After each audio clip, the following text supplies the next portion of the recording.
I'm going to the John Cena portion, because remember John Cena lost to Gunther, and the day after, which was like Saturday, that following Sunday, that day after on that Sunday was the Pennywise finale. So obviously, Bill is just short for William, the I am that I am. That's why they always say they want to kill Bill. But anyway, because they want to war against Christ. But anyway, his Bill, Itzvan, Gunther, Skarsgård. So he's the Scar, which goes to the, by his stripes we got healed, by Christ's stripes we got healed when he was crucified. He's Bill, saying he's the I am that I am, and he's the Gunther. Gunther just means the warrior. And, as it's written in Exodus 17, Christ is the Lord of war.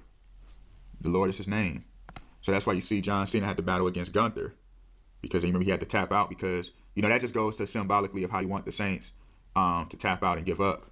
But at the same time, it goes to how the Lord gonna give us rest, and he's the Lord of war. And that's why he had to choke him, because it goes into the headstone. Remember, he was trying to choke Gunther, and then Gunther ended up. So all of that's all connected. You see what I'm saying? It's all just symbolic of that headstone. That's why he had to choke John Cena out. So it's all about who got the eyes to see and ears to hear. And that's why I had to be in DC, because DC deals with the law anyway. You see what I'm saying? Remember, John Cena always say never give up, and then he ends up tapping out. And then remember, that was John Cena's 24th year.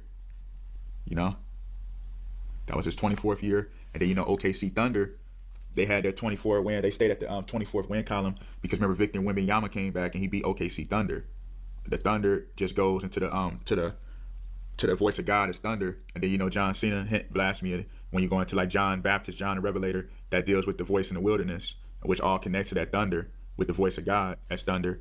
And that's why the Thunder had to go against Yama and lose, because Yama is just Yam. Got that block on Shea, you remember, and on Chet. So that's why they lost to them. You know what I mean? The San Antonio Spurs. Yam. That's why he's taller than. It's an old picture, but this is one I could find right quick. But it's still the same scenario, blocking. Yam getting that block, dominating, and that's why he's the tallest player, because he one of the tallest players in the league because of this scripture. In 2 Esdras 2:43, and in the midst of them there was a young man of a high stature, taller than all the rest, and upon every one of their heads he set crowns, and was more exalted, which I marveled at greatly. And then Yam is like what, 7'6", something like that. Yam, Yahweh. Then you got Edwards blocking Shea Gilgeous-Alexander. He's Ed, because when you understand that, in the children of Reuben, in the book of Joshua, in the children of Reuben and the children of Gad called the altar Ed, for it should be a witness between us that the Lord is God. So Ed is the altar, the Edwards, getting that block on the Thunder. And you see how they had the Kansas City Chiefs and the Broncos, because remember it says in Revelation 19 how those who are with him will ride upon their white horses as well, because that just goes into the saints coming into. It's symbolic of saints coming into their glory and respect as kings. And then